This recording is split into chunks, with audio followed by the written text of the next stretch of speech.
Hi guys, today I just want to talk to you about death. Now just yesterday I started a video project that you'll be all seeing in not too long hopefully, and one of the things that came up in that project was the topic of death and how we look at death, and it got me thinking about how we deal with the death of people around us and how I've done that. Now, as people who've seen most of my videos would know, my mother died when I was 16. She died of cancer, and I'll get to that in a minute because that wasn't my first experience with death in the family. The first death in my family was my grandfather, my father's father. At least the first significant person to me who died.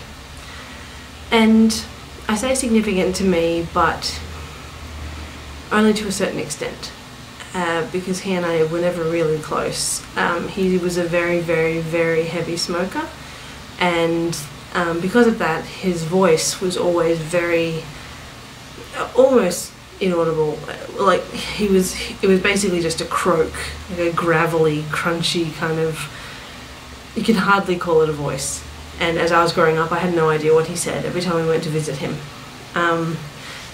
For a while we went to visit him in his home that my dad grew up in, but then I don't know what happened. Maybe it was a stroke, maybe it was something else, I don't know, but something happened that caused him to be put in the nursing home so he could have constant care. So I didn't really know him all that well, because when we went to visit him at this nursing home, he would basically just kind of croak out words at us, and I would be like, it's Grandpa, whatever. And then as I got older, like, we saw him less when we moved out of that town, and when I went to high school, I barely saw him at all.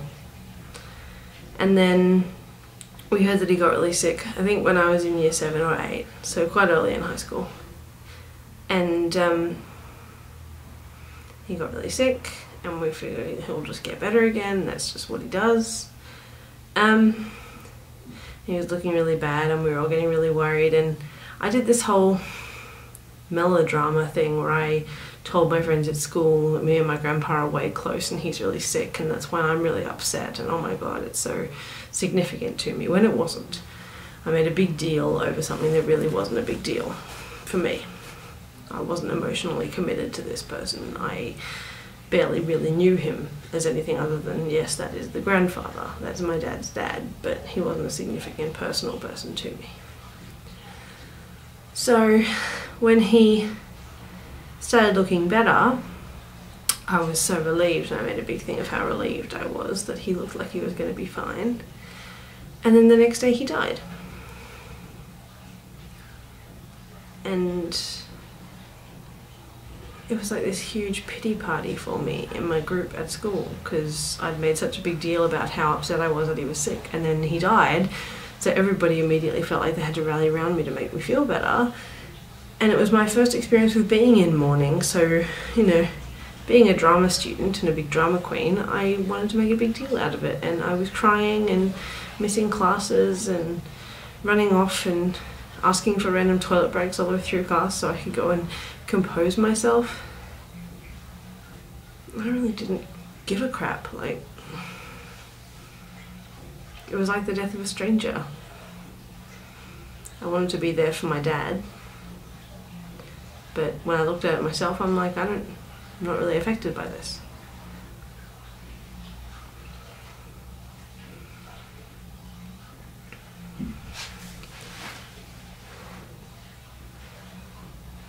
So my mum had cancer years ago.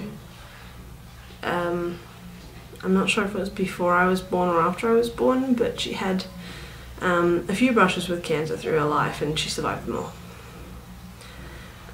So then when she got leg pains when I was 15, we didn't put anything to it because we just figured it was leg pains. And then she did all these different tests, and eventually they tested for cancer cells in and around that area, and they discovered it was cancer.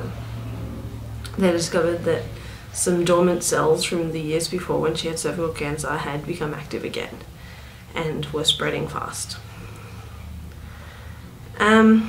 So I found myself pretty much home alone with Mum all the time. My sister was living at college in Sydney. She was at uni. And my dad was working a lot during the day. So it was basically me and my mum at home. And over the course of a year, I became her stay-in nurse. I brought her breakfast in bed in the morning as I was getting ready for school. I helped her out of bed and onto the couch and gave her newspaper, books, crosswords, anything that she wanted to cover her for the day while I was at school, because she basically couldn't move herself all that easily. By the end of it, I'm saying this the way it was towards the end of that year, it gradually became this. She was working for most of that year, but eventually she couldn't, because she couldn't control the car anymore, because her legs had become skeletal.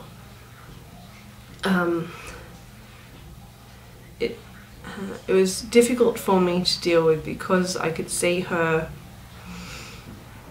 gradually breaking down, and it was difficult to deal with because she was the rock of the family. She was the one that held us all together. She was the strong one. She was the one that made the big decisions. She was the one that ran the family, as most mothers do. And she was such a strong character that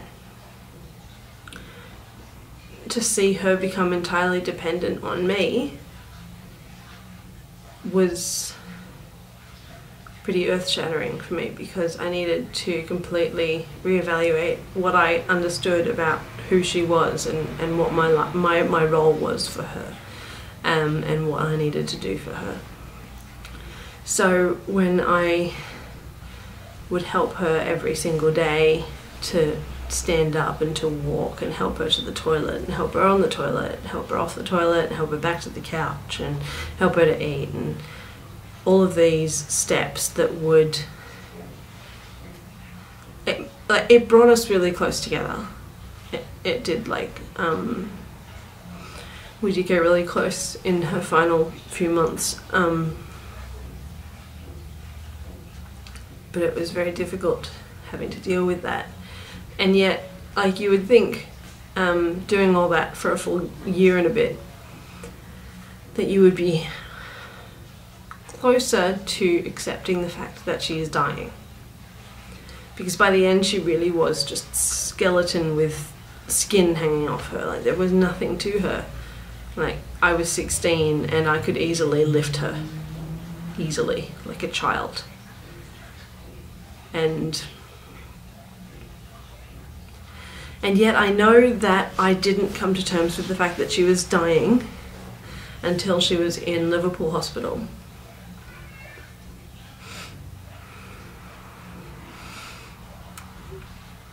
And even then I don't think I did until after she died. She had this friend of hers that was there with us. And my sister and I were out in the courtyard of the hospital just wandering around playing in the garden, because they'd told us to go and get some air. We were playing out there, and then out comes this woman who we both know really well. She came over and she said, "You girls need to go inside and say goodbye to your mother, because you know she's going. Even if she doesn't, you need to do this, because you haven't done it yet." And she was impressing on us to go in and do what we knew we had to do. Take care of business, go in, do our thing, take that step that we'll regret not taking if we don't do it. So my sister went in first and she did her thing, and she came out crying, and I went in and I just sat down next to my mum, looking at her, and she was, as I say, just a skeleton, but she had this tube down her throat and a machine that was making her body breathe. And I just sat there just looking at her and I didn't know what to say.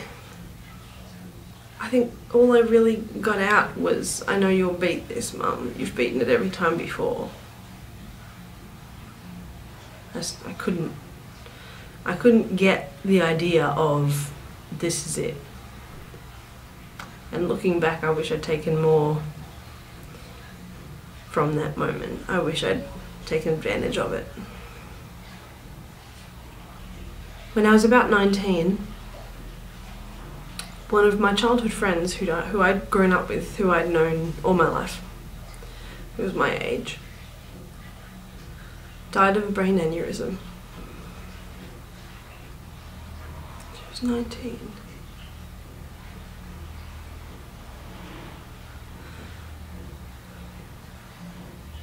Apparently she just had a headache that morning, so she asked her parents if she could take the day off work because she worked for them. She stayed home. And during the day, she just died. Now, at the time I was still religious. So, I was actually over in Perth on the other side of the country at a Christian conference for teens. Having a great time. And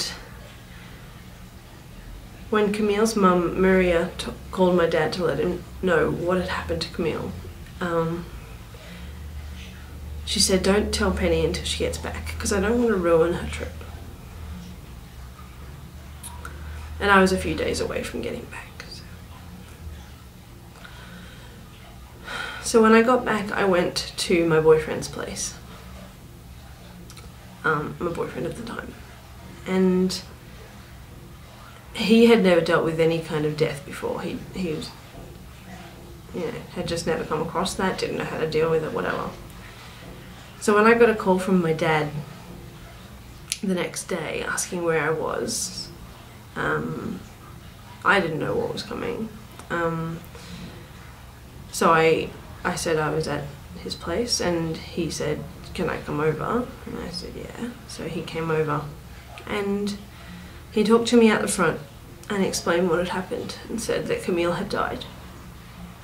I couldn't understand how that could happen, because you don't look at people who are 19 and think they could die. You just don't. There's no time that you look at a 19-year-old and say today could be their last day on earth, because their whole world is opening up for them. Like, they've just finished school, they probably might be going to uni, might be going into the workforce, might have so much in front of them. You don't expect to hear that this person has just died.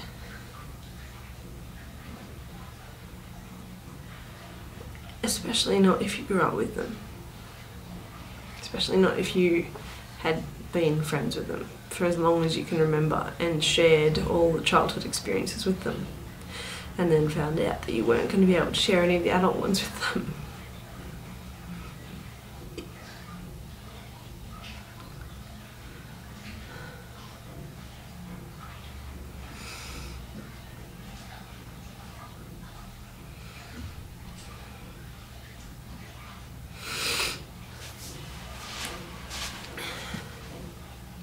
So Dad tells me that the funeral is tomorrow.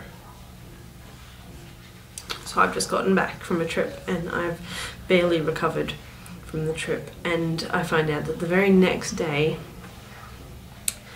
I have a funeral to go to for one of my dear friends. But the problem was that I was staying at my boyfriend's place. My sister was going to pick me up in the morning and take me into Sydney for the funeral. And I was staying at my boyfriend's place, who had never dealt with death and didn't know how to. So he really wanted to comfort me. But I didn't want to make him uncomfortable. So I pushed it all back, closed it off, made sure that I didn't cry. I just suppressed it all. And that was fine for the night. My sister picked me up and we went to Sydney and barely talked in the car. When we arrived, we went around the corner to a chemist so that we could buy ourselves some tissues. I was so tempted to tell her then that I hadn't cried yet. But I didn't.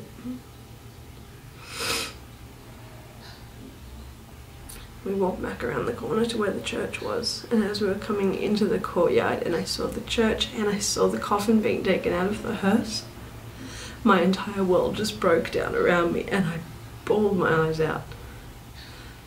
My sister didn't know what I was doing, like I'd just fallen to the ground and was just screaming and sobbing, and she tried to comfort me and she took me over to a bench over to the side and just kind of held me and asked me to talk to her, and eventually my aunt came over and replaced her and she went inside. My aunt came over and she sat with me and talked with me, and I said that I hadn't cried yet. She helped me through that, and eventually we went inside and it was a lovely service and I was fine after that, but I just needed to get that crying done. And if I had cried just that little bit the night before, I wouldn't have had that huge pent-up venting of crying. It would have been so much easier. I wish I'd taken advantage of that moment. I wish I'd taken advantage of the time. So now as an atheist, I have this different view of death.